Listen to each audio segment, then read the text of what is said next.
seorang anak manusia dari dilahirkan sampai sekolah dan akhirnya sarjana, hidup di kota Makassar, bergaulnya di kota Makassar, hidup sehari-harinya di kota yang ramai ini. Akhirnya mendaftarlah dia pegawai negeri. Setelah mendaftar pegawai negeri, ternyata dia ditempatkan di pelosok kampung di Papua. Tidak ada listrik, tidak ada sinyal, dan dia harus tinggal di situ bertahun-tahun. Maka dia pasti stres. Saya saku. Nah, teleponlah orang tuanya. Tidak bisa kah di sini, Pak? Setengah mati saya di sini. Tidak ada sinyal. Dari kecil saya berkomunikasi pakai handphone. Sekarang tiba-tiba tidak ada sinyal. Air susah, listrik tidak ada. Menderita saya, Pak. Kata bapaknya, sabar mako dulu nak, tinggal mako di situ, insya Allah akan ada perubahan. Tidak bisa kah Pak, menderita saya di sini. Setelah dia menderita, akhirnya dia putuskan, sudah Mi, biar mak saja pensiun dini. Lebih baik saya tinggalkan ini pekerjaan gajiku yang cuma 5 juta, dari saya penderita 24 jam. Pulang mak, kata bapaknya, pulang mako pale. Saudaraku, merantau, pergi kerja, ternyata di tempat kerja tidak menyenangkan. Bapak masih ada pilihan. Apa pilihannya? Pensiun dini. Polisi ditugaskan ke Papua. Di sana orang baku tembak-tembak. Tentara ditugaskan ke Papua. Ternyata juga tidak nyaman di sana. Bapak, ibu masih punya pilihan. Apa? Pensiun nak, berhenti. Ada apa? Tapi ketahuilah demi Allah, kalau masuk maki dikubur, tidak ada yang dibilang pensiun dini. Kalau masuk maki dikubur, Bapak senang tidak senang, puas tidak puas, tinggal kau di situ, tidak boleh kau pulang-pulang lagi. Kalau di dunia tidak senang kita perantauan, masih bisa pulang. Pergi cari kerja di Jakarta, ternyata di Jakarta tidak ada nyamannya, pulang lagi di kampung Tamak Galung. Ternyata sampai di kampung kita merantau tidak nyaman juga, masih bisa pindah lagi. Tapi ketahuilah demi Allah, ketika Bapak masuk kubur, tidak ada pilihan kecuali tinggal maki di situ, tidak ada lagi pulang-pulangnya. Dan pada saat masuk di kubur, Nabi menjelaskan ada beberapa orang yang menyesal setelah tiba di kubur. Nasassa alena magai nasabari.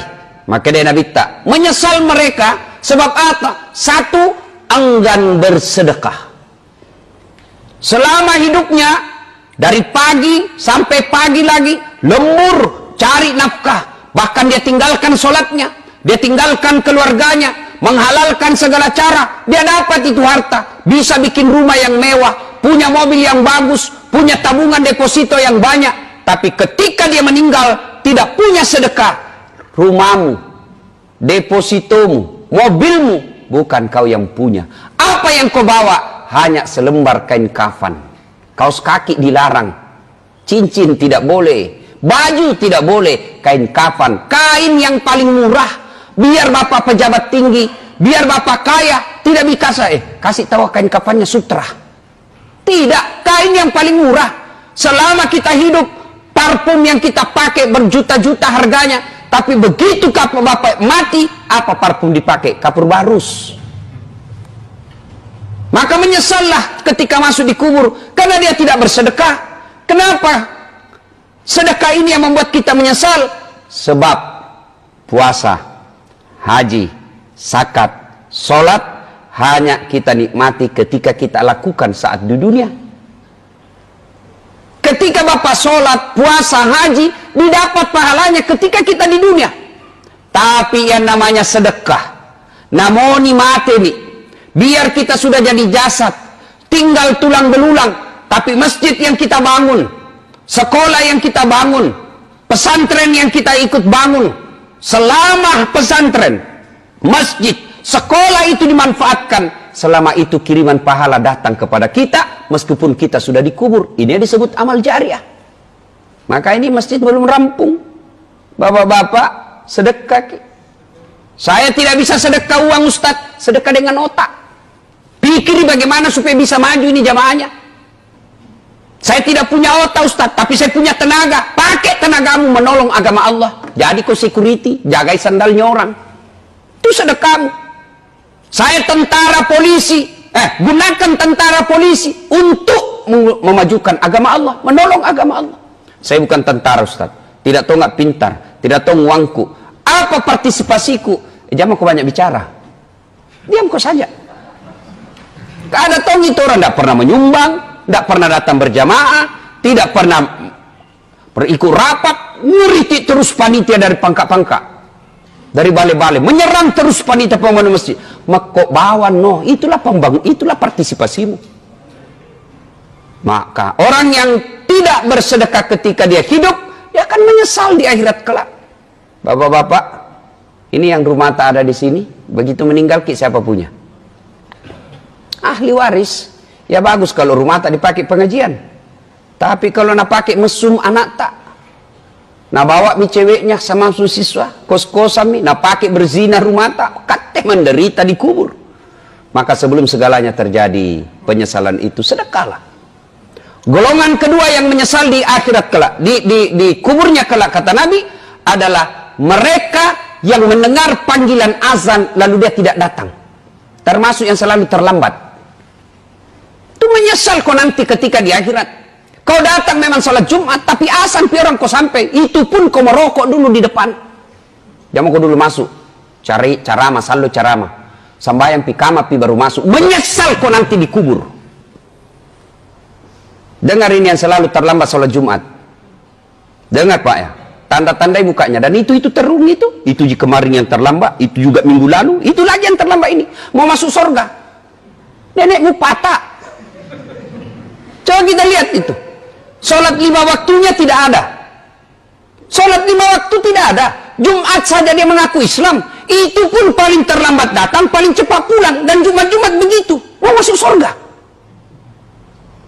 Coba kita lihat ini. Yang selalu terlambat, dengar baik-baik. Sah sholat Jumat tak? Sah. Tapi tidak ada di buku absen.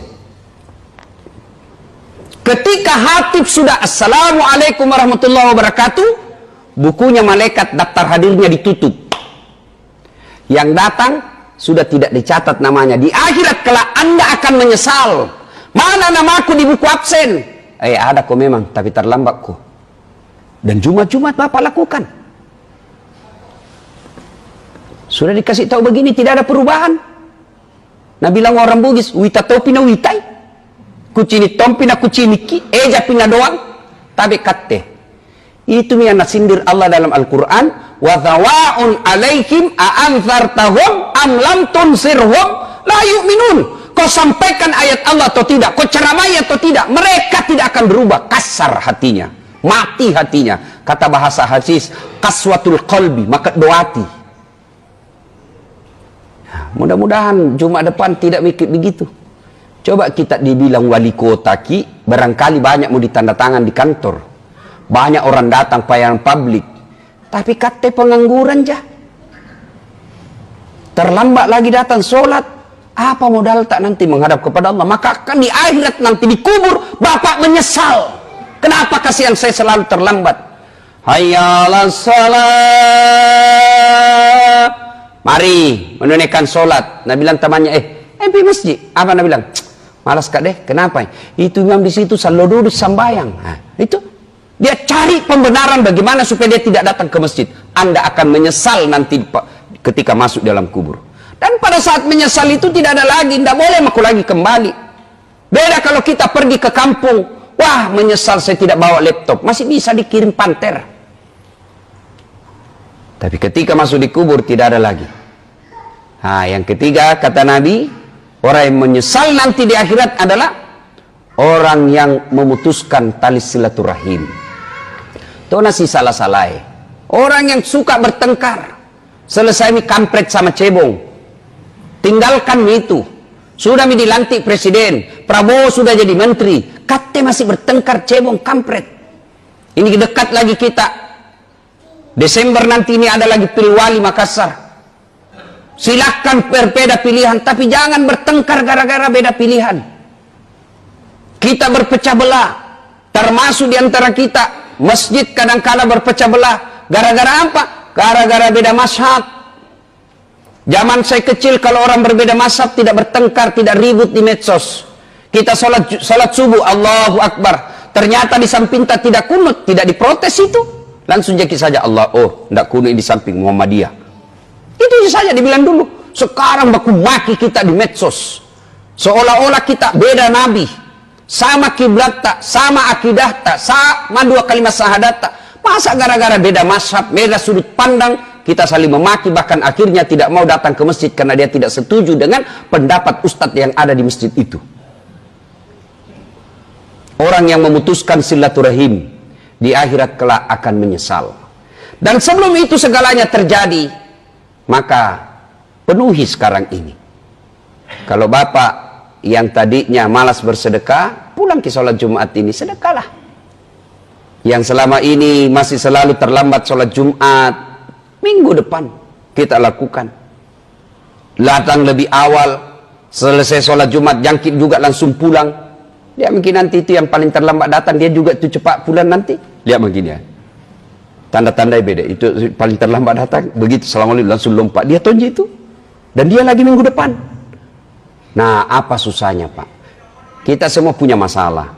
Ketika ada masalah seperti ini, selesai ke sholat Jumat, tinggal ke 5 menit. Mengadu kepada Allah. Minta pertolongan kepada Allah. Ya Allah capek mak kasihan. 3 tahun mak ini jadi sarjana tidak punya kerja.